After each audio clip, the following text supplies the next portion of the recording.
भागवत की महिमा वर्णन करते हुए पद्म पुराण ने यही कहा कि अगर ये मानवः पाप कृतस्तु सर्वदा, कोई व्यक्ति बहुत पापी हो, कभी कभार पाप हो जाते हैं ऐसा नहीं, अपितु सर्वदा, ये मानवः पाप कृतस्तु सर्वदा, जो सर्वदा हमेशा पाप ही कर्म में प्रवृत्त रहता है, बोले ऐसा व्यक्ति भी यदि भागवत की शरण ग्रहण कर ले तो ते पुनंती, वह भी पवित्र हो जाता है।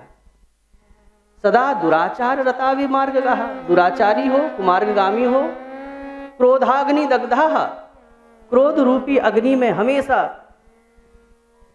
जला जला सा रहता हो, क्रोधाग्नि दग्धा, क्रोध को तो अग्नि बताया है शास्त्र में, इसलिए क्रोध को भी बहुत बड़ा पाप ही गिना है, इसीलिए तो अवगुण गिनाते हुए क्रोध को भी लिया साथ में। इसका तात्पर्य पद्म पुराण कहता है कि क्रोध करना भी कोई बहुत बड़े पाप से कम नहीं है।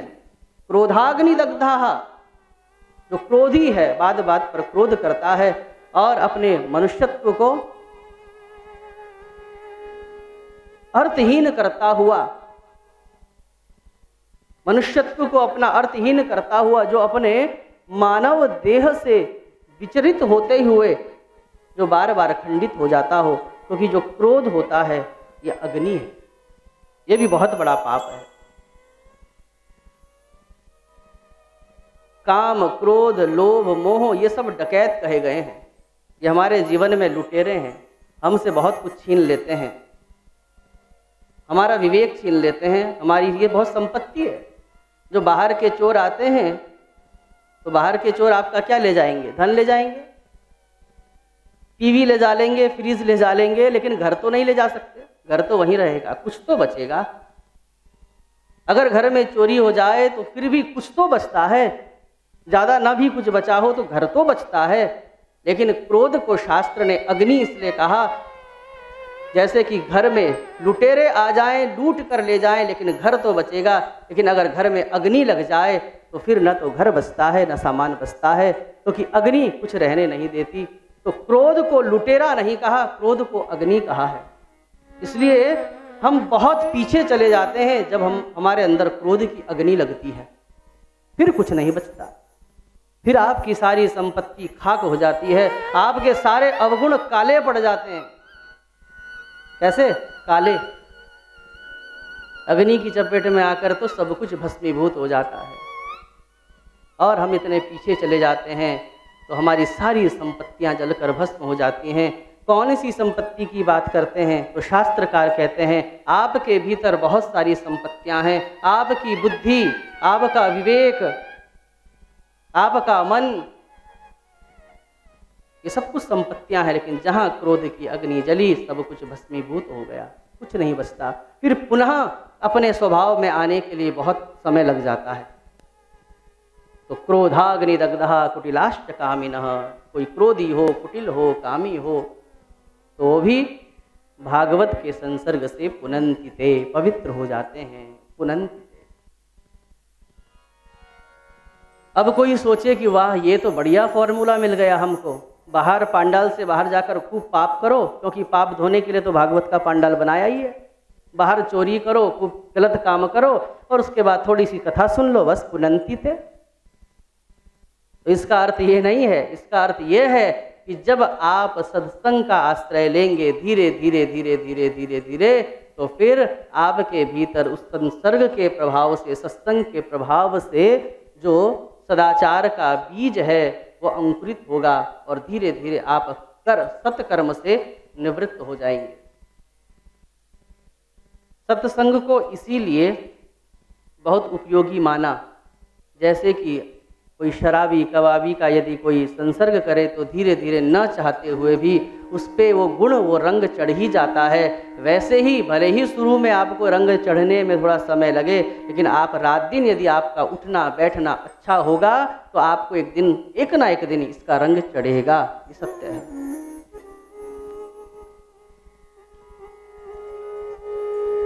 इसीलिए तुलसी बाबा ने कहा बिनु सत्संग विवेक न होई, लेकिन वो सत्संग राम कृपा बिनु सुलभ न सोई, बिना भगवान की कृपा के प्राप्त नहीं होता। तो ऐसे इस प्रकार से पद्म पुराण ने सुंदर भागवत की महिमा को हमें बताया, और फिर भागवत का प्रथम श्लोक श्री वेदव्यास जी महाराज भागवत के प्रथम श्लोक में सत्य को प्रणाम करते हैं। तो आइए भागवत का प्रथम श्लोक भागवत के पुनः द्वार उद्घाटित करें। श्रीमद्भागवत महापुराणम् प्रथमः स्कंदः अथ प्रथमोऽध्यायः प्रथमश्लोकः। श्रीव्यास उवाच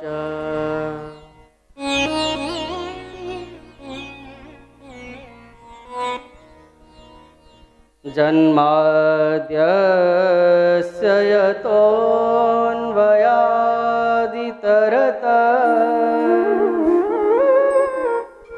चार्थेष्वभिज्ञः स्वराट् तेने ब्रह्महृदायादिकवये मुह्यन्ति यत्सूरयः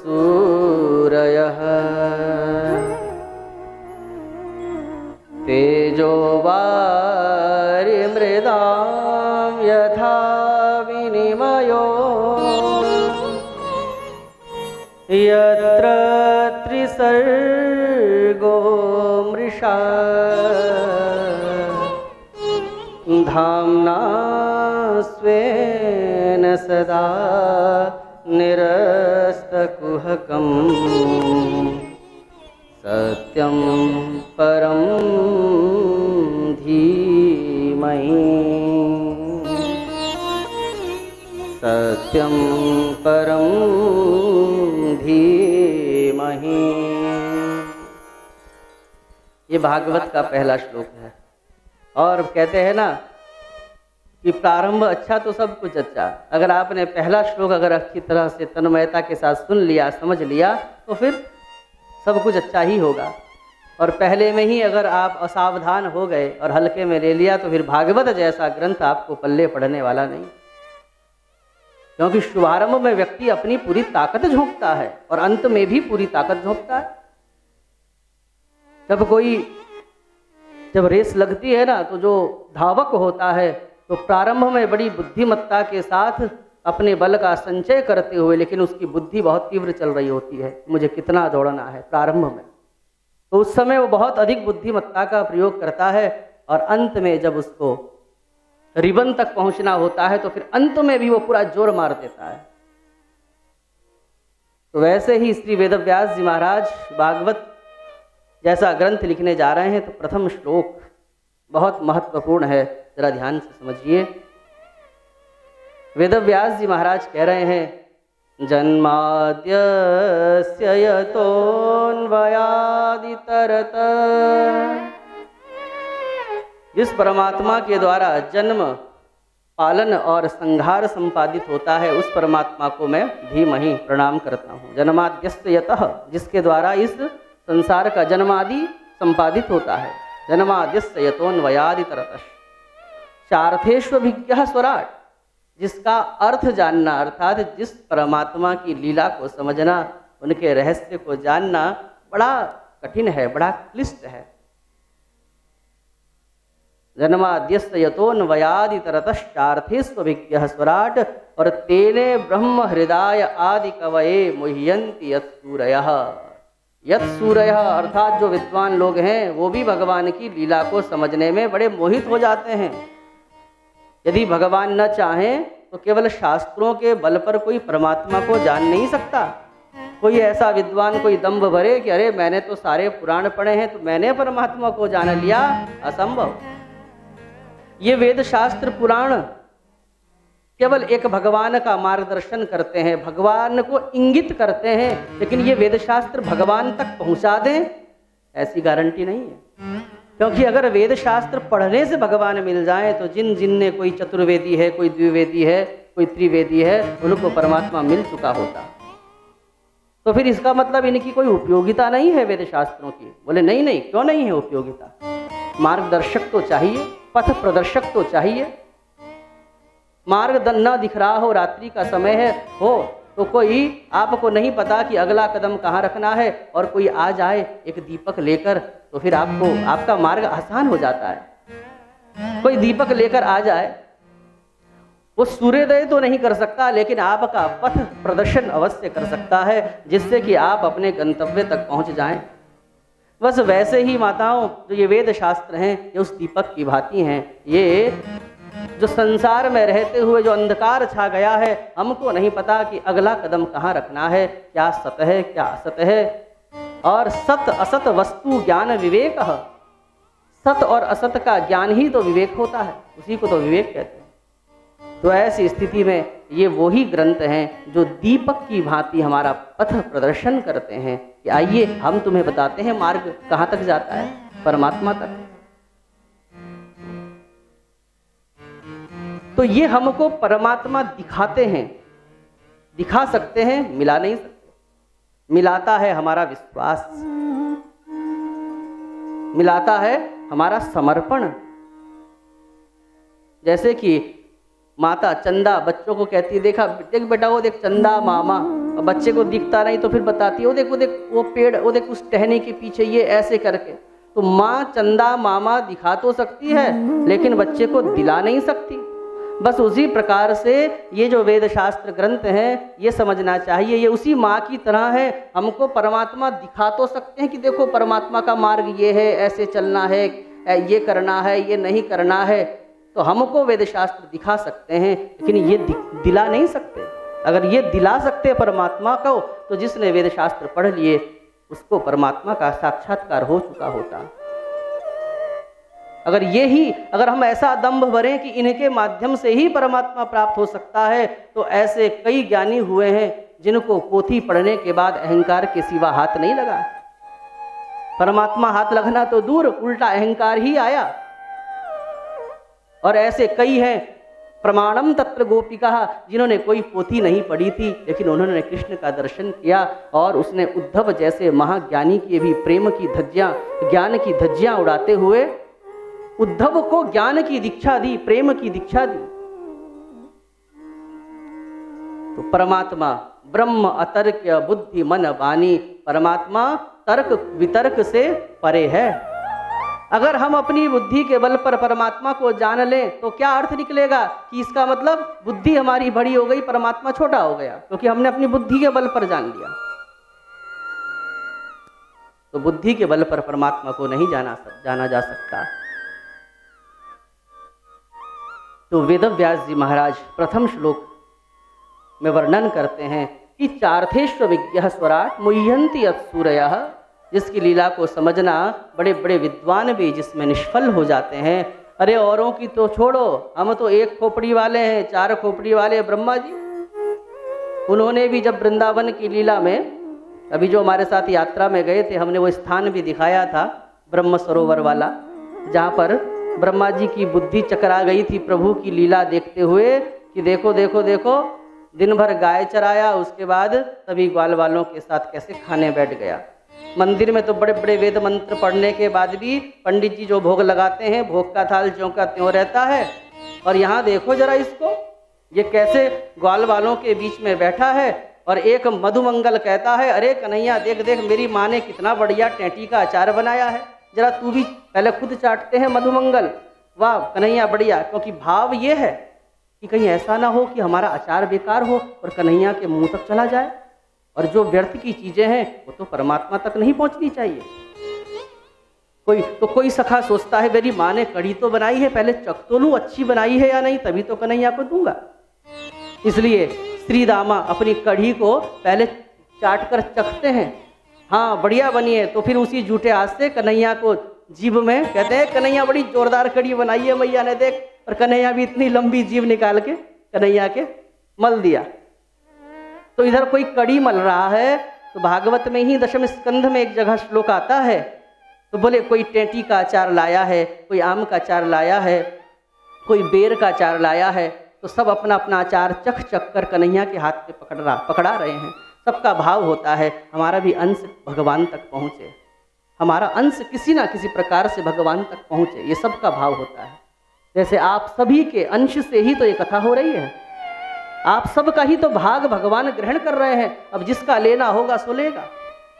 तो वैसे ही सभी सखाओं ने अपना अपना भाग कन्हैया के हाथ में दे दिया।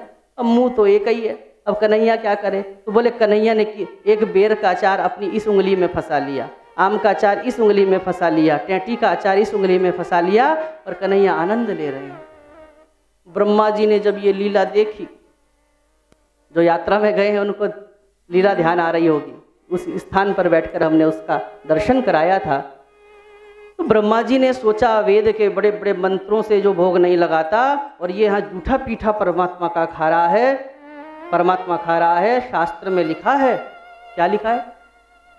नोच्छिष्टम दद्यात्, जूठा ना तो खाना चाहिए ना किसी का वो देना चाहिए। तो ये तो संविधान, ये तो जो विधि निषेध, जो वेद के मंत्रों की, वेद के अर्थों की धज्जियां उड़ा रहा है परमात्मा, तो नहीं हो सकता। ये वेद जिसके अंग हैं वो अपने ही अंग को कैसे खंडित कर सकता है? तो वेद क्या कहता है? हाथ धोकर खाना चाहिए। यहाँ पर तो कई ग्वाल वालों ने हाथ भी नहीं धोए। एक दूसरे को जूठा नहीं खिलाना चाहिए, यहाँ पर ये संविधान भी बिगड़ रहा है। अच्छा, स्वाभाविक भी है, क्योंकि ब्रह्मा जी जो है ना, ब्रह्मा जी इतनी बड़ी बड़ी बातें क्यों सोच रहे हैं? क्योंकि ब्रह्मा जी जो हैं वो बुद्धि के देवता हैं। ब्रह्मा जी के हाथ में है वेद, और वेद का कार्य है विधि निषेध बताना। विधि निषेध का निर्णय कौन करता है? वेद करता है। विधि निषेध अर्थात किम कर्तव्यम किम अकर्तव्यम, क्या करना चाहिए क्या नहीं करना चाहिए, तो ये वेद बता रहा है। और वेद पड़े हैं ब्रह्मा जी के हाथ में, तो स्वाभाविक है। तो वेद को आप एक संविधान भी मान सकते हो। तो ब्रह्मा जी ने देखा कि अरे ये तो वो कर रहा है जो नहीं करना चाहिए, इसलिए ये परमात्मा कैसे हो सकता है? इसलिए फिर उसमें वो कथा बाद में श्रवण कराएंगे। ब्रह्मा जी की बुद्धि चकित हुई और फिर ग्वाल बालों का हरण किया है। तो कहने का तात्पर्य मुह्यन्ति यत्सूरयः, जब चार बुद्धि वाले ब्रह्मा भगवान की लीला नहीं समझ सकते, तो हम एक बुद्धि वाले, वो भी सांसारिक विषय भोग में उलझे हुए, हम भगवान की लीला को कैसे समझ सकते हैं? जन्माद्यस्य यतोऽन्वयादितरतश्चार्थेष्वभिज्ञः स्वराट् तेने ब्रह्म हृदय आदि कवये मुह्यन्ति यत्सूरयः। मैं उस परमात्मा को प्रणाम करता हूँ जिसको समझना बड़ा दुष्कर है, और मैं उस परमात्मा को प्रणाम करता हूँ जिसने सृष्टि के आरंभ में हृदय आदि कवये, आदि कवयः किसका नाम है? ब्रह्मा जी का। तो ब्रह्मा जी को सृष्टि के आरंभ में ही संकल्प मात्र से सृष्टि रचना का सारा फॉर्मूला संकल्प मात्र से प्रदान कर दिया। तात्पर्य, जब ब्रह्मा जी को प्रकट किया तो ब्रह्मा जी को कहा सृष्टि करो। ब्रह्मा जी ने कहा कैसी सृष्टि करूं, मुझे तो कोई सृष्टि वृष्टि करनी नहीं आती। तो बोले यथा पूर्वम कल्पयत। ब्राह्मण जब संध्या करते हैं तो उसमें मंत्र आता है यथा पूर्वम कल्पयत, अर्थात यथा पूर्वम अकल्पयत, जैसी तुमने प्रलय से पहले सृष्टि करी थी। क्योंकि सृष्टि तो अनादिकाल से, वो ब्रह्मा जी को भी ज्ञान नहीं है उसका। यदि आप ज्यादा गहराई में जाएंगे तो ब्रह्मा केवल चार मुख वाले ही थोड़े ही होते हैं। अरे ब्रह्म भगवान के एक रोम में अनंत ब्रह्मांड घूमते हैं, और सब ब्रह्मांडों का अलग अलग ब्रह्मा है। तो केवल चार मुख वाला ही नहीं, यहाँ पर तो 7 वाला भी, 5 वाला भी, 2 वाला भी होता है। तो कैसी सृष्टि करूं प्रभु, सारा ज्ञान विस्मरण हो गया। तब भगवान ने कहा यथा पूर्वम अकल्पयत, जैसे तुमने प्रलय से पहली सृष्टि की थी हे ब्रह्मा वैसी सृष्टि करो। बोले मुझे तो कुछ याद नहीं प्रभु, सब विस्मरण हो गया है। तब भगवान ने वो दिव्य विज्ञान, एक सृष्टि रचना का जो विज्ञान है, सृष्टि रचना का जो विज्ञान है, वो ब्रह्मा जी को क्या किया? संकल्प मात्र से प्रदान किया। कोई बैठ के पढ़ाया हो गणानां त्वा गणपति घुं, कोई मंत्रों के द्वारा बैठकर पढ़ाया हो सृष्टि कैसे करनी है, ऐसा नहीं है। संकल्प मात्र से भगवान ने चाहा और हो गया, ज्ञान ट्रांसफर हो गया। जैसे हम अपने मोबाइल में मैसेज टाइप करते हैं ना, और बस सेंड का बटन ही तो दबाना होता है, और वो हमारा वाला मैसेज दूसरे के मोबाइल में आ जाता है। तो जब इंसान ऐसी कलाकारी कर सकता है तो भगवान के लिए क्या दुर्लभ। तो बस भगवान ने सेंड का बटन दबाया और सारा का सारा वो दिव्य ज्ञान सृष्टि रचना का वो ब्रह्मा जी के पास चला गया। बोलो राधे राधे। और फिर ब्रह्मा जी सृष्टि की रचना करते हैं, क्योंकि सृष्टि भी अपने आप में एक विज्ञान है। सृष्टि क्या है? कई आजकल हमारे अंदर ऐसी चीजें भर दी गई हैं, कोई विज्ञान के छात्रों बोले हम इन चीजों में विश्वास नहीं करते क्योंकि हम विज्ञान के छात्र हैं। ऐसे लोगों की मूर्खता पर तो हंसी आती है। अरे सबसे पहले तो आप खुद ये सोचिए, पहले तो आप विज्ञान का अर्थ बताइए क्या होता है। विज्ञान का अर्थ क्या होता है? अरे ज्ञान शब्द के ही आगे वी उपसर्ग लगने से विज्ञान शब्द बनता है, और वी उपसर्ग लगते ही उसका विशेष अर्थ हो जाता है, अर्थात जो विशेष ज्ञान है उसी को विज्ञान कहते हैं। और जब ब्रह्मा जी को भगवान नारायण ने चतुश्लोकी भागवत के रूप में 4 श्लोक प्रदान किए हैं, तो उन 4 श्लोकों से पहले ये कहा है कि हे ब्रह्मा, मैं तुझको दिव्य विज्ञान प्रदान कर रहा हूँ। विज्ञान शब्द भागवत में कई जगह आया है, अर्थात सृष्टि भी अपने आप में क्या है? एक विज्ञान है। क्या ये विज्ञान नहीं है कि इस पुष्प को ऐसा क्या कनेक्शन पृथ्वी से प्राप्त है कि ये इतने सुंदर, वो मिट्टी ही तो है, मिट्टी को चाट कर देखो कोई स्वाद आता है क्या? लेकिन इतना सुंदर मिट्टी के अंदर से ये रंग कहाँ से निकला? ये विज्ञान नहीं है तो क्या है? इसी मिट्टी में गन्ना भी है, इसी मिट्टी में करेला भी है, इसी मिट्टी में मिर्ची भी है। ये सारा का सारा क्या एक विज्ञान नहीं है? क्या एक साइंस नहीं है? तो इसलिए बिना अध्यात्म के कोई विज्ञान सार्थक ही नहीं होता। तेने ब्रह्म हृदय आदि कवये मुह्यन्ति यत्सूरयः। बोले ऐसे परमात्मा को मैं प्रणाम करता हूँ जिसने सृष्टि के आदि में सारा का सारा विज्ञान ब्रह्मा जी के हृदय में प्रेषित कर दिया, सेंड कर दिया।